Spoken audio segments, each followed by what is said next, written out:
Hyvä, testataan. Tuleeko teille näkyviin minun sanat, siis niin kuin litterointina? Ei pitäisi tulla. Hyvä. Se on kurjaa, jos olisi tullut. Mutta tallennus on alkanut nyt. Hyvä. Eli hei vaan kaikille. Ja mä olen Marjo Meriranta, Yhden vanhemman perheiden liiton erotyön ja yksin lasta kasvattavien tuen asiantuntija. Ja mä toivotan teidät kaikki lämpimästi tervetulleeksi tähän Yhden vanhemman perheiden liiton järjestyksessään toiseen 50-vuotisjuhlavebinaariin. Ja tämä webinaari kantaa nimeä Mitä itsellisten äitien lapsiperheistä tiedetään. Tämä teema on sekä ajankohtainen että yhteiskunnallisesti merkittävä. Meidän Suomen perherakenne on muuttunut koko ajan, ja vaikka puhutaan itsellisten äitien kohdalla vielä kokonaisuuteen verraten aika marginaalisesta joukosta, niin itsellinen äitiys on yksi perherakenteen tasaisesti kasvavista ilmiöistä. Ja se on nähty jo ihan viime vuosien aikana myös meidän työssä hyvin voimakkaasti näkyvillä kasvavana ilmiönä. Ja yhä useampi nainen perustaa perheen yksin lahjasoluhoitojen avulla, ja samalla tämä uusi vanhemmuuden muoto myös voi haastaa meidän kaikkien sekä ammattilaisten, mutta ihan yhteiskunnassa olevien henkilöiden, ihmisten käsityksiä perheestä, vanhemmuudesta ja tasa-arvosta. Ja vaikka tämä itsellinen vanhemmuus on yleistynyt nopeasti, niin sitä on Suomessa tutkittu vielä varsin vähän. Siksi on hienoa, että me saadaan kuulla just tänään hyvin tuoretta tietoa aiheesta tutkija Vaula Helinin puheenvuoron muodossa. Vaula on viime vuosina perehtynyt suomalaisiin itsellisiin äiteihin ja tämän ilmiön yhteiskunnalliseen ja inhimilliseen puoleen. Ja meillä on mitä suurin kunnia ja ilo saada tätä tuoretta tietoa, oivalluksiakin tämän päivän perheiden monimuotoisuudesta. Joten me voitaisiin ottaa nyt mahdollisimman mukava asento ja asetutaan kuulemaan Vaulan informatiivista ja varmasti ajatuksia herättävää puheenvuoroa. Oikein lämpimästi tervetuloa kaikille ja erityisesti Vaulalle. Ja ole hyvä, Vaula. Kiitos, Marjo. Kuuluuhan mun ääni hyvin kaikille? Hyvä. Kyllä. Hyvää iltapäivää tosiaan munkin puolesta. Mä olen Vaula Helin ja tällä hetkellä mä työskentelen toimittajana Uusi Juttu mediassa, mutta mä olen myös väitöskirjatutkija ja se on se syy, minkä takia mä olen täällä tänään. Minullakin on ilo ja kunnia olla täällä puhumassa Yhden vanhemman perheiden liiton juhlavuotena. Lämmin kiitos kutsusta Marjo Merirannalle ja koko liitolle. Ennen kuin mä aloitan varsinaisen luentoni, niin mä haluaisin lämpimästi myös onnitella Yhden vanhemman perheiden liittoa 50 vuoden työstä, jota te olette tehneet yhden vanhemman perheiden puolesta suomalaisessa yhteiskunnassa. Mä haluan nostaa esiin sen, että tämän liiton työn juuret ovat naisten tekemissä aloitteissa. Ne aktivistit, jotka 60-luvulta lähtien ja myös sitä ennen painokkaasti ajoivat yksinäisten äitien ja heille syntyneiden lasten aseman parantamista, ovat olleet pitkälti naisia. Nämä naiset, joista moni on tuntenut varmasti myös yhden vanhemman perhetilannetta oman kokemuksensakin kautta, ovat raivanneet tietä ja heidän hartioilleen on rakentunut tämän yhdistyksen nyt jo 50 vuotta jatkunut työ. Kiitos liiton nykyisille työntekijöille ja jäsenjärjestöille tämän työn jatkamisesta ja ylläpitämisestä. Yhden vanhemman perheet muuttavat muotoaan, kuten mä kohta tässä yhden näkökulman siihen muutokseen tarjoan, mutta näihin perheisiin liittyvää työtä tässä yhteiskunnassa edelleen ihan varmasti tarvitaan.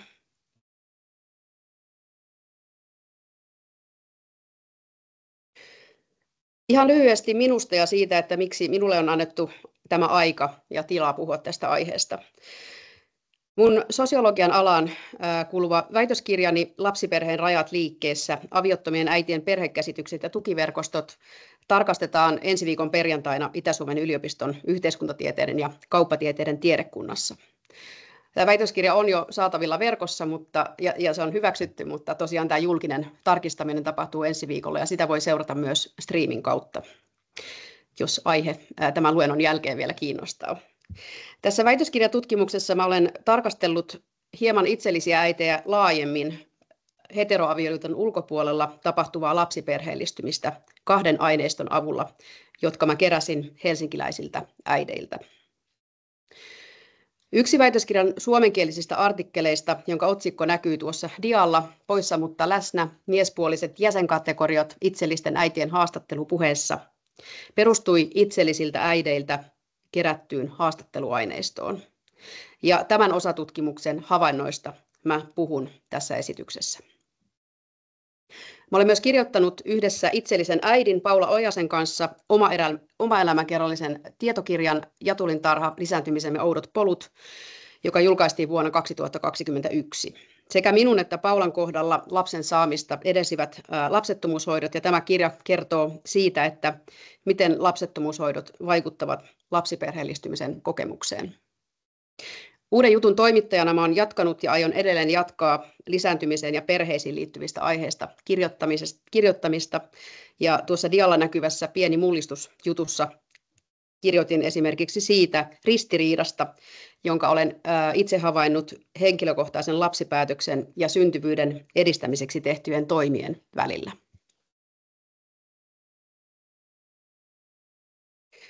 Tähän alkuun mä haluan näyttää yhden tämmöisen kontekstoivan kuvaajan. Tässä THL:n Terveyden ja hyvinvoinnin laitoksen tilastoon perustuvassa kuvaajassa on yhdistetty synnytyssairaaloissa kerätty tieto synnyttäjän asumisjärjestelystä viralliseen tilastoon siviilisäädystä. Kuvaajassa näkyy synnyttäjien siviilisäädyn kehitys vuosien 2006 ja 2022 välillä. Tästä kuvaajasta nähdään, että avioliitossa olevien synnyttäjien määrä on pääosin vähitellen laskenut. Vuodesta 2018 lähtien nähdään myös pudotus avoliitossa olevien synnyttäjien määrässä, kun samaan aikaan siviilisäädyltään naimattomien synnyttäjien määrä on kääntynyt hienoiseen kasvuun. Itsellisten äitien osuuden kasvu selittää varmasti osaltaan tuota naimattomien synnyttäjien siviilisäädyssä tapahtunutta kasvua. Muu luokka näkyy tuolla ihan alimpana. Siihen kuuluvat sellaiset synnyttäjät, jotka ovat siviilisäädyltään asumuserossa, eronnut, leski rekisteröidyssä parisuhteessa, eronneita rekisteröidystä parisuhteesta tai leski rekisteröidyn parisuhteen jälkeen. Ja sielläkin on ihan hienoista kasvua tapahtunut.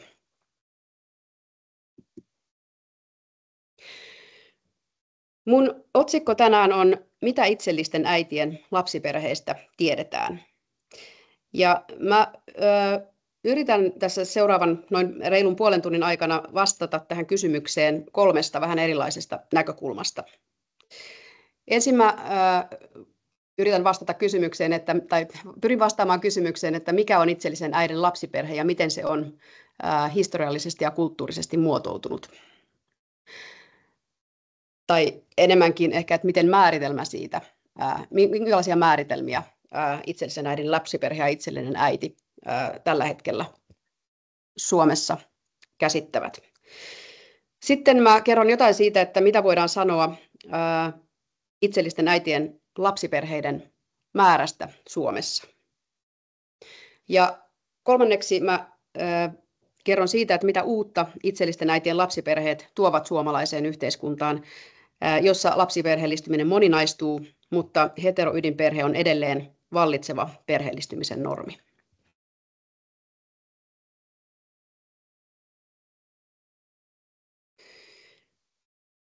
Mennään sitten ensin siihen, että mikä on itsellisen äidin lapsiperhe ja miten minä itsellisen äitiyden omassa tutkimuksessani olen määritellyt. Mä ajattelen, että kaikki perheisiin liittyvä tieto on sidoksissa siihen, että millaisista asioista olemme perheisiin liittyen kiinnostuneita ja mihin katseemme suuntautuu. Perheestä voidaan puhua hyvin monenlaisten näkökulmien kautta, ja mä olen tähän dialle koonnut joitain niistä. Perheen ja lapsiperheen saamat muodot ovat tietysti aina sidoksissa siihen kulttuuriin ja yhteiskuntaan, missä kulloinkin eletään. Perhettä määrittelee osaltaan myös lainsäädäntö, jonka kautta määrittyy se, että millaisia perheitä pidetään mahdollisina ja hyväksyttävinä. Perheeseen ja sen määrittelyyn liittyy mielestäni tässä kuviossa, yritän kuvata tällaista kaksoisvalotusta. Kun perhettä tarkastellaan lainsäädännön ja tilastojen valossa, operoidaan usein sellaisten luokitusten ja määritelmien varassa, jotka vaikuttavat universaaleilta ja muuttumattomilta. Esimerkiksi väestötilastojen avulla kerrotaan perheistä sellaista tarinaa, jossa perhe nähdään tarkkarajaisena ja kotitalouden piiriin kuuluvista läheissuhteista koostuvana yksikkönä. Toisaalta perhe on samaan aikaan elettyä, historiallisesti ja yksilöllisesti muotoutuvaa todellisuutta. Mun omassa tutkimuksessa olen lähestynyt perhettä erityisesti kulttuurisena ja diskursiivisena ilmiönä, johon liittyvää tietoa voidaan tavoittaa, kun kysytään ihmisiltä siitä, että mikä heidän kokemuksensa ja määritelmänsä perheestä on. Näiden kahden perhettä koskevan hahmotustavan eletyn ja sitten toisaalta institutionaalisen välillä vallitsee mun mielestä jonkinlainen jännite, koska se mitä eletty perhe on, ei ehkä koskaan voi suoraan ja sellaisenaan heijastua siihen, että mitä perhe on instituutiona, koska eletty perhe on aina luonteeltaan moninaisempaa ja vaikeammin lokeroitavaa ja sotkuisempaa kuin miltä perhe lainsäädännössä ja tilastoluokituksissa näyttää.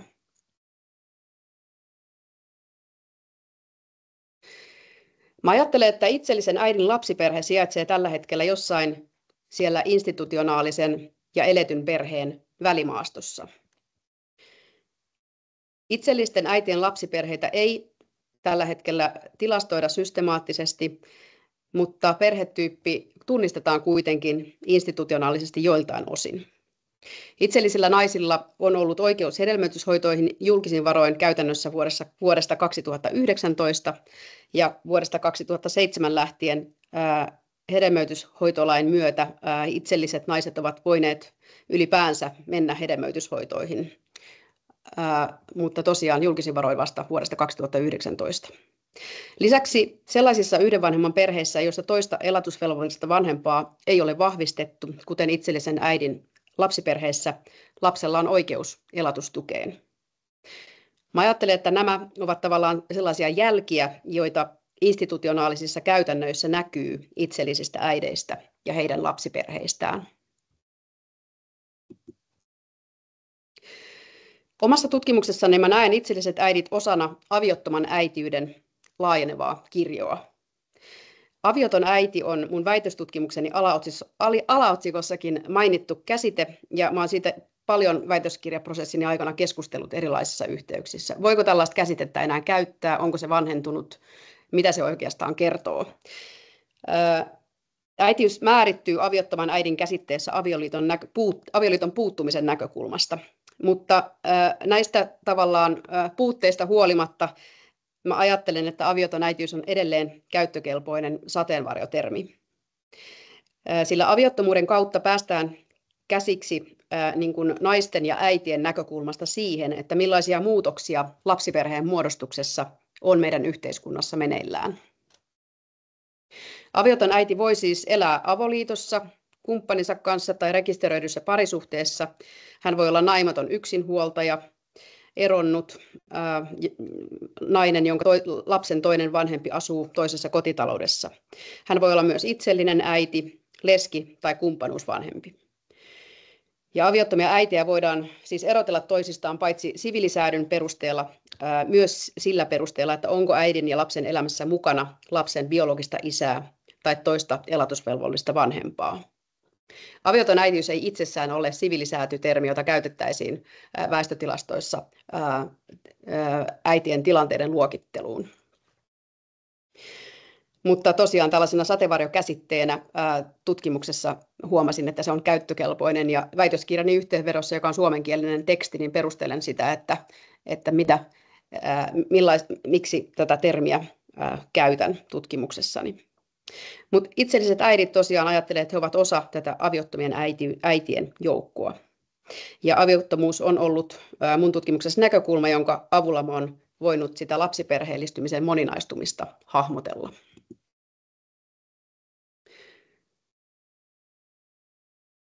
Omassa tutkimuksessani mä määrittelin itsellisen äidin henkilöksi, joka on synnyttänyt lapsen tietoisena siitä, että vastaa ainoana vanhempana tämän elatuksesta ja hoivasta. Tämän tutkimuksen ulkopuolelle on rajautunut esimerkiksi adoptioäidit, jotka yhtä hyvin voisi ajatella, että ovat itsellisiä äitejä, mutta mulla minä haastattelin yhteensä 15 itsellistä äitiä, joista 10 oli ollut lahjasoluhoidoissa ja 5 oli päättänyt pitää lapsen tai raskauden, joka oli alkanut satunnaisessa suhteessa. Näitä 15 naista yhdisti se, että jokainen oli tehnyt tietoisen päätöksen siitä, että synnyttää lapsen, jonka hoivasta ja elatuksesta tulisi vastaamaan yksin. Itsellisen äidin lapsiperheellä tarkoitan siis lapsiperheitä, joissa on yksi elatusvelvollinen juridisesti määritelty vanhempi ja lapsi tai lapsia. Mä olen tutkimusta tehdessä tiedostanut sen, että tämä rajaus, minkä mä teen, voi olla eri asia kuin esimerkiksi se, että miten itselliset äidit itse itsensä määrittelevät.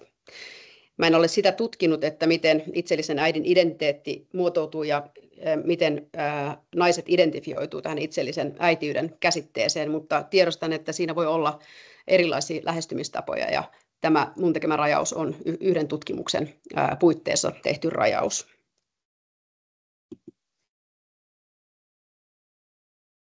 No seuraavaksi katsotaan vähän lukuja liittyen siihen, että mitä itsellisten äitien ja itsellisten äitien lapsiperheiden määrästä voidaan tällä hetkellä sanoa.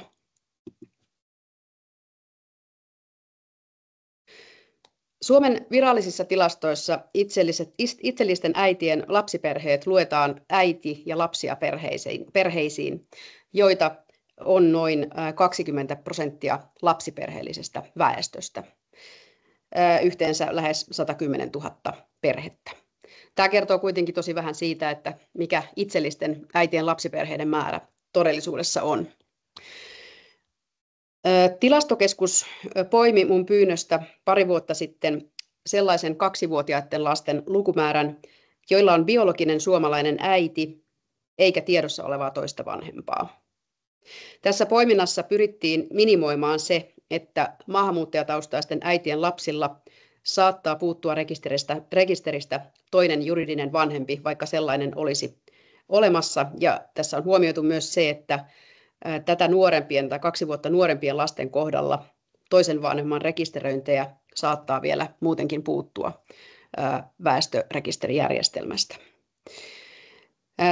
Tämän poiminnan mukaan Suomessa oli tosiaan vuonna 2021 noin 600 2-vuotiaista lasta, joilla oli biologinen suomalainen äiti eikä tiedossa olevaa toista vanhempaa. Ja mä ajattelen, että tämä luku on ehkä aika lähellä sitä lasten määrää, jotka syntyvät itsellisille äidille vuositasolla Suomessa, huolimatta siitä, että millä keinoin raskaus on saatettu alulle.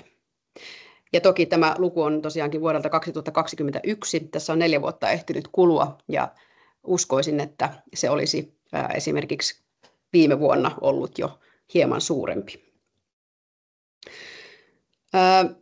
Sitten tuossa on toinen poiminta tilastoista vuodelta 2021 sekin, jonka mukaan Suomessa eli yhteensä reilut 20 000 5–17-vuotiaista lasta, joiden toista vanhempaa ei ollut vahvistettu. Nämä luvut antaa ehkä jonkunlaista viitekehystä, määrällistä viitekehystä sille, että minkälaisesta ilmiöstä me puhutaan itsellisten äitien lapsiperheiden kohdalla. No sitten jos katsotaan lahjasoluhoitoja, niin julkisella puolella luovutetuilla sukusoluilla tehdyistä hedelmöityshoidoista lahjasoluhoitojen osuus on vuodesta 2020 lähtien noussut merkittävästi. Viime vuotta koskeva ennuste tai ennakkotieto oli, että jopa 40% näistä julkisen puolen hedelmöityshoidoista tehtiin lahjasoluilla, ja tämä oli enemmän kuin koskaan aikaisemmin. Lahjasoluhoitojen osuus julkisella puolella oli 2020 vielä tuommoinen reilut 10%, eli reilua kasvua on tapahtunut julkisen puolen hoidoissa lahjasoluhoitojen osalta sen jälkeen, kun niitä hoitoja alettiin julkisella puolella myös itsellisille naisille ja naispareille tarjota. Fimea, joka raportoi ihmisperäisten siirteiden käyttöä Suomessa, kertoi tuoreessa raportissaan, että luovutetuilla sukusoluilla tehtyjä hedelmöityshoitoja sai viime vuonna noin 800 itsellistä naista ja reilu 400 naisparia.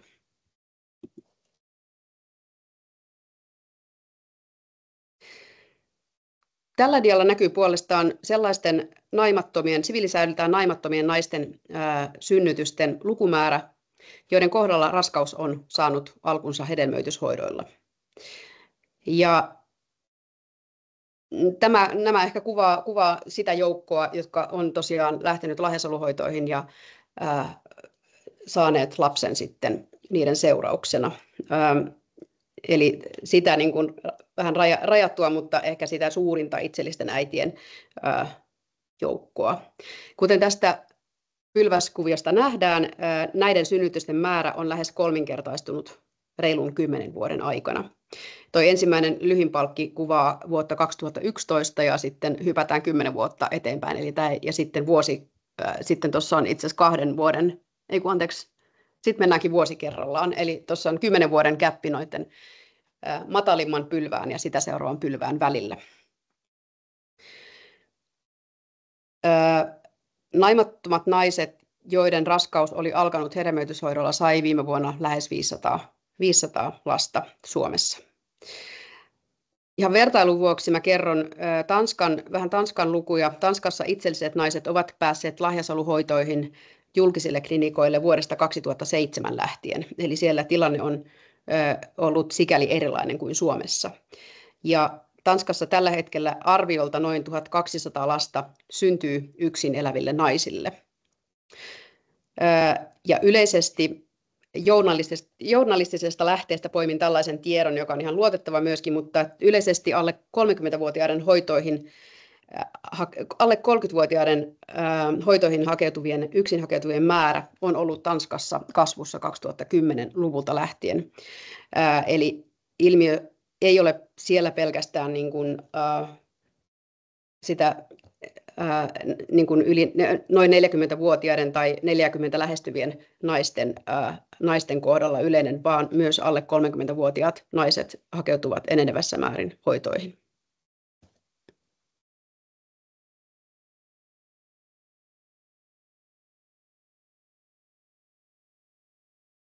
No sitten mennään näihin laadullisiin havaintoihin, joita tein tässä omassa tutkimuksessani, joka perustui itsellisten äitien haastatteluihin.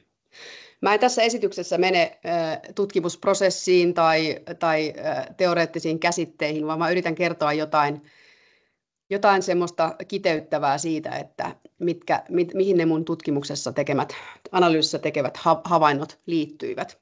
Jos kiinnostaa tutustua tai perehtyä tarkemmin siihen, että miten tämä tutkimus tehtiin ja minkälaisia metodologisia tai teoreettisia näkökulmia siinä oli mukana, niin väitöskirjaan voi tosiaan tutustua verkossa.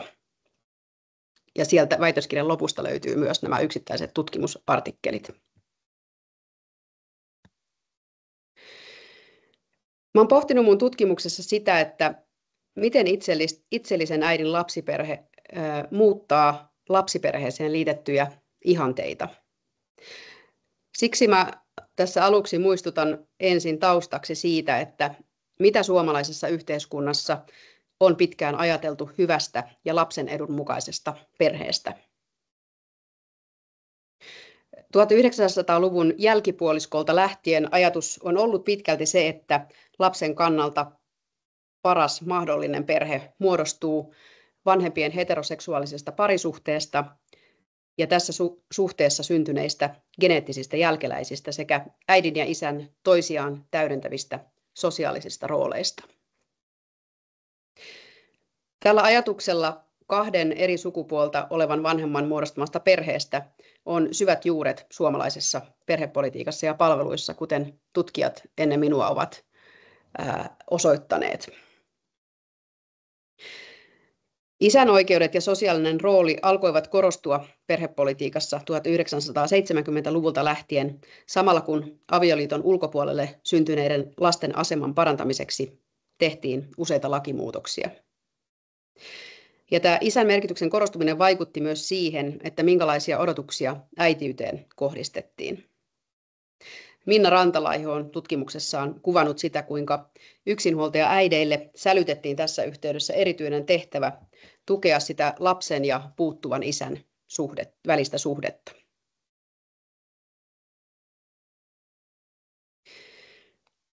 Kun suomalaisessa yhteiskunnassa on lainsäädännön ja perhepolitiikan avulla rakennettu käsitystä tällaisesta hyvästä perheestä, eli käytännössä ydinperheestä, ihanteiden näkökulmasta tärkeitä rakennuspalikoita siinä ovat olleet juuri lapsen etu sekä jaettu vanhemmuus. Ja juuri tätä taustaa vasten mä analysoin näitä itsellisten äitien haastatteluita. Mä väitän tämän mun tutkimuksen perusteella, että huolimatta itsellisten äitien perheiden marginaalisesta määrästä, nämä perheet omalla tavallaan ravistelevat suomalaiseen lapsiperheeseen perinteisesti liitettyjä ihanteita. Itsellisen äidin lapsiperheessä heteroydinperheeseen liitetyt ihanteet, jaettu vanhemmuus ja siihen vahvasti kietoutuva lapsen etu asettuvat uuteen valoon. Ja tämä uusi valotus syntyy nimenomaan miehen tai isän merkityksen muutoksen kautta.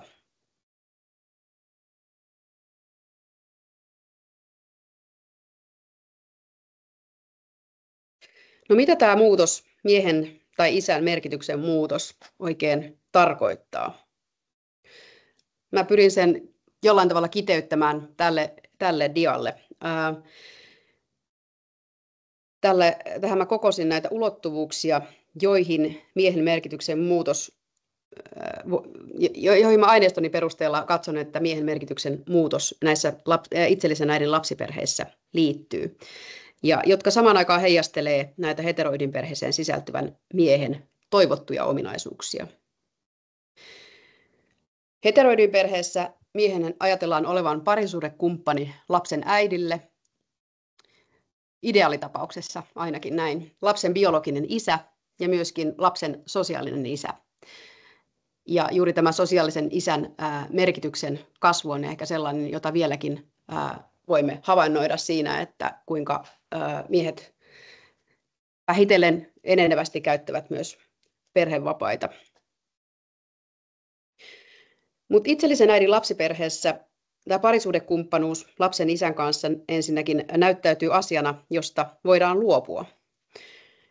Vaikka munkin aineistossa moni nainen toivoi lapsen saamista alun perin parisuhteessa miehen kanssa, tämä ajatus ja mahdollinen suru myöskin siitä parisuhdekumppanin puuttumisesta väistyi viimeistään siinä vaiheessa, kun lapsi oli syntynyt.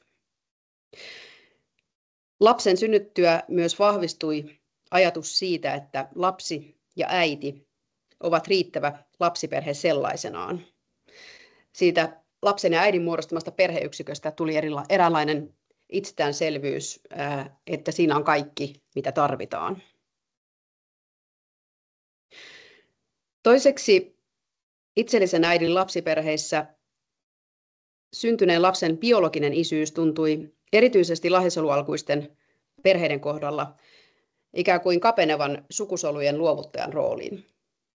Osa äideistä, joita mä haastattelin, halusi aivan eksplisiittisesti irtisanoutua siitä ajatuksesta, että lapsella olisi minkäänlaista isää.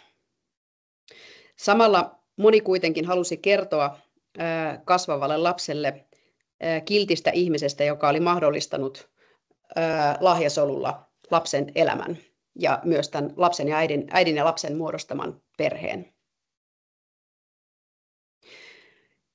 No sitten kolmanneksi mun aineiston perusteella vaikuttaa siltä, että etenkin lahjasolualkuisten itsellisten äitien lapsiperheissä miehille on tarjolla uudenlaisia kasvattajan rooleja, jotka eivät vaadi sitä geneettistä yhteyttä, vaan perustuvat vapaaehtoiseen sopimiseen.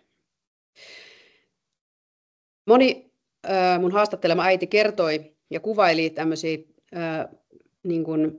voimakkaita pyrkimyksiä integroida siihen itsellisen äidin lapsiperheeseen miespuolisia ystäviä ja sukulaisia, joista toivottiin muodostuvan lapselle läheisiä. Onko näin käynyt? Siitä mä en pysty kertomaan, koska tein vain yhden haastattelukierroksen silloin, kun nämä saadut lapset olivat alle 2-vuotiaita, eli aika pieniä. Mutta tämä pyrkimys näyttäytyi mun aineistossa hyvin systemaattisena ja voimakkaana. Siellä oli joitain poikkeuksia myös ehkä muutama sellainen nainen, joille tavallaan riitti se, että lähellä on joitain ystäviä. ja ehkä oman äidin tuki. Mutta moni tosiaan kertoi siitä, että haluaisi muodostaa lapselle tällaisen verkoston läheisiä aikuisia ihmisiä, joista löytyisi myös jonkinlaista miehen mallia. Mun aineistossa oli myös äitejä, joilla se lapsen biologinen isä oli tiedossa, eli nämä raskaudet, jotka olivat alkaneet satunnaisessa suhteessa, ja nämä äidit halusivat usein vaalia ja tukea lapsen oikeutta muodostaa sosiaalinen suhde tähän tiedossa olevaan isään. Ja tämä halu tai pyrkimys vaalia tällaista yhteyttä lapsen ja biologisen isän välillä liittyi nimenomaan siihen sosiaaliseen suhteeseen, ei niinkään siihen, että äidillä olisi ollut jotain taloudellisia tai muita vaatimuksia isään, vaan kyse oli siitä, että mikä on lapsen edun mukaista ja lapselle kasvun myötä hyväksi. Mä ajattelen, että tässä nimenomaan miehen merkitykseen ja miespuoliseen perheenjäsenyyteen liittyvässä muutoksessa kiteytyy jotain olennaista siitä, että miten itsellisten äitien lapsiperheet haastavat ja ravistelevat jaetun vanhemmuuden ihannetta ja samalla sitä ajatusta siitä, että mikä me ajatellaan olevan hyvä perhe.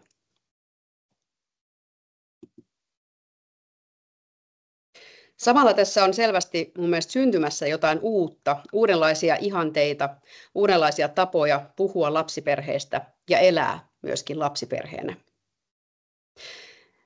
Itsellisen äidin lapsiperheet muuttavat vähitellen sitä, mitä lapsen edun mukaisella perheellä suomalaisessa yhteiskunnassa tarkoitetaan. Tämä muutos ei välttämättä ole mitenkään kauhean näkyvä ja nopea, mutta minulle perhesuhteiden tutkijana on selvää, että kun lapsiperheen ytimessä olevat suhteet muuttuvat, silloin muuttuu tai muutetaan vähitellen myös käsitystä siitä, että millainen perhemuodostelma on lapsen edun mukainen. Tällöin hyvä kysymys mielestäni on myös se, että miten nämä uuteen kohtaan siirtyvät ideat ja ideaalit lapsen edusta muokkaavat hyvää äitiyttä ja hyvän äitiyden parametreja. Mitä itsellisen äidin lapsiperheessä tarkoittaa kyllin hyvä äitiys ja minkälaisia asioita se vaatii itsellisiltä äideiltä?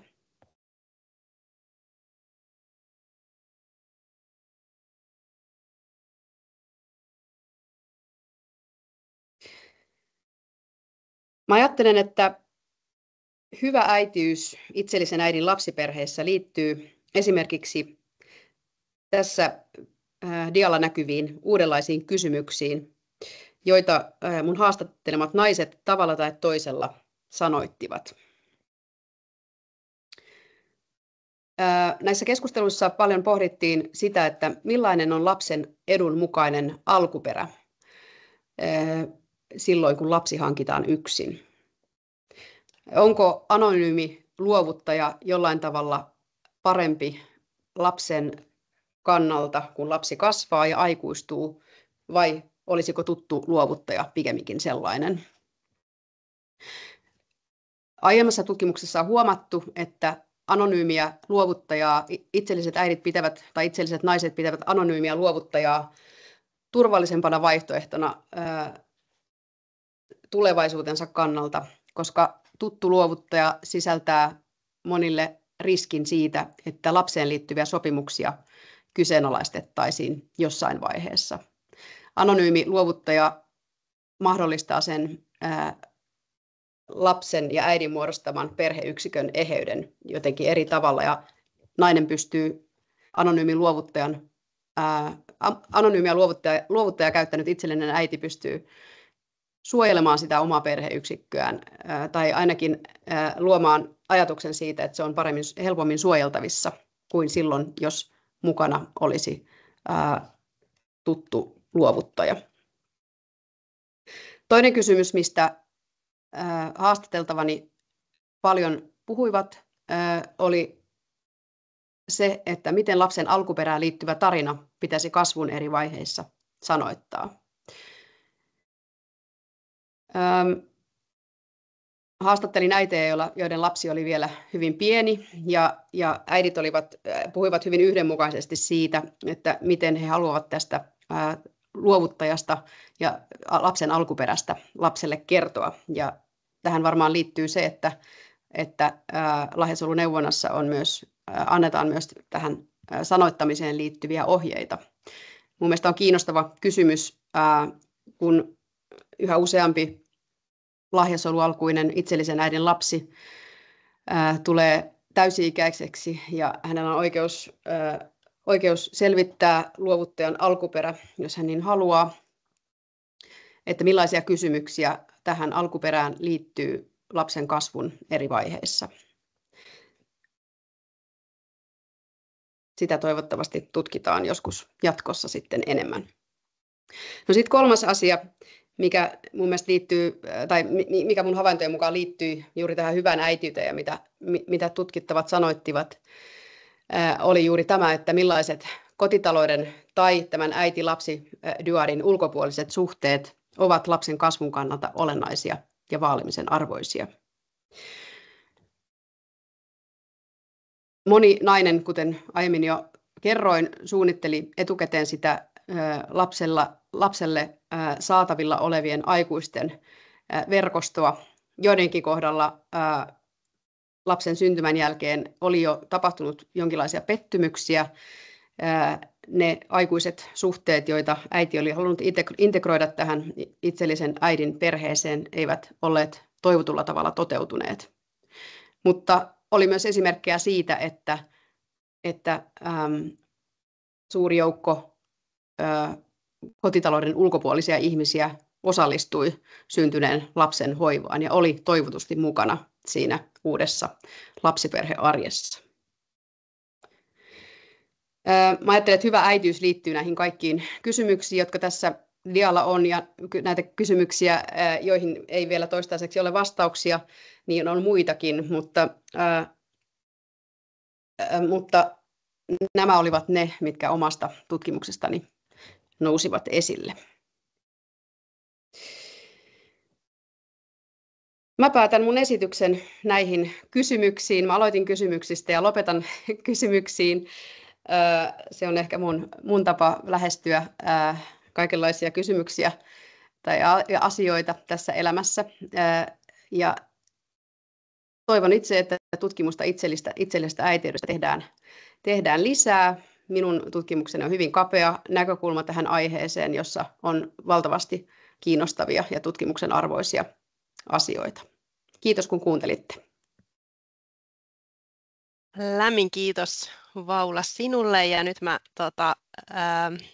päätän tallennuksen ja me päästään sitten kohti keskusteluja.